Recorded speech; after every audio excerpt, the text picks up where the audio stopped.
के चरणों में श्रद्धा सुमन अर्पित करते हुए भारत को संविधान देने वाले, गूंगे को जुबान देने वाले, हम सबको नारियों को स्वाभिमान देने वाले परम पूज्य बोधिसत्व बाबा साहब डॉक्टर भीमराव अम्बेडकर जी को शत शत नमन करते हुए, जो हमारे समाज के महापुरुष जिन्होंने हमारी बेहतरी के लिए खुद को और अपने को और अपनों को दांव पर लगाते हुए जो हमारे लिए आज ये दिन देखने को मिला है, मुझे ये दिन दिखाया, उन सभी को नमन करते हुए यहाँ पर उपस्थित आप सभी बहनों का तहे दिल से स्वागत, सम्मान, सत्कार, बहुत बहुत साधुवाद, धन्यवाद सभी के लिए नागपंचमी पर्व की मंगल कामनाएं।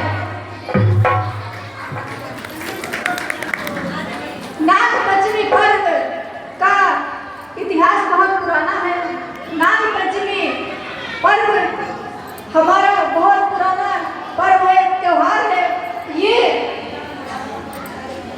बौद्धों की अर्थात ज्ञानवान लोगों का पर्व है। ये हमारे भगवान बुद्ध से भी पहले उस समय से नागपंचमी का पर्व चला आता है। ये नाग राजाओं की राजधानियां होती थी। हम नागवंशी राजाओं के वंशज हैं। उस समय नाग राजा हुआ करते थे। तो ऐसा है, बरसात के समय पे घरों से निकलना मुश्किल होता। पहले बहुत ज्यादा जंगल थे, कच्चे रास्ते होते थे और बाहर आना जाना कम होता था बारिश के दिनों में। तो राजा जो होते थे अपने राज्य की प्रजा को शील सिखाने के लिए, सदाचार, नैतिकता सिखाने के लिए इस समय पे ये पर्व मनाते थे। और उस समय पर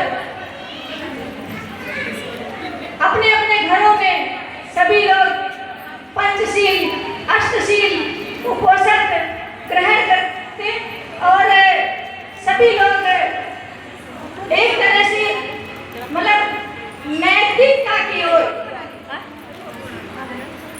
बढ़ते हुए एक दूसरे से अच्छा भाईचारे का आचरण करते हुए उस समय ये त्योहार हर्षोल्लास के साथ मनाया करते थे। उसी कड़ी में जब सिद्धार्थ गौतम बुद्ध तपस्या करने के लिए बैठे हुए थे तो राजा मुचलेंद्र ने तपस्या में कोई बाधा ना आए, इस वजह से उनके लिए छत्र छाया की और उनकी तपस्या में कोई विघ्न न आए, इसका विशेष ध्यान रखते हुए मुचलेंद्र जो नागवंशी राजा थे उन्होंने भगवान बुद्ध को पूरी तरह से सुरक्षा प्रदान की।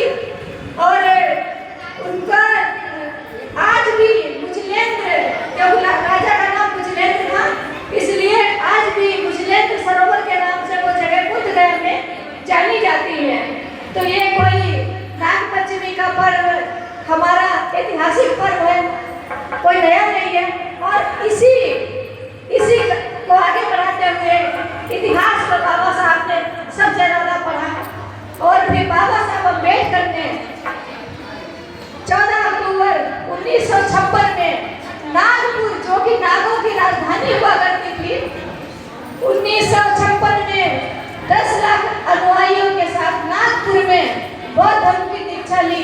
सिर्फ इस वजह से क्योंकि नागपुर नाग राजाओं की राजधानी है। इस वजह से ये ब्रिटिश शासन काल तक नाग राजा राज करते थे यहाँ पर और हम नाग राजाओं के वंशज हैं। ये नाग जो सांप को नाग बता करके ये दूध पिलाया गया, तरह तरह से षड्यंत्र करके दर्शन कराया गया, दिखाया गया, ये सब झूठ है। ये उन लोगों को, हमारे जो महापुरुष, जो हमारे नाग राजा होते थे, उनको नीचा दिखाने के लिए या पीछे रखने के लिए ये सब षड्यंत्र रचे गए हैं। वास्तव में नाग वंशी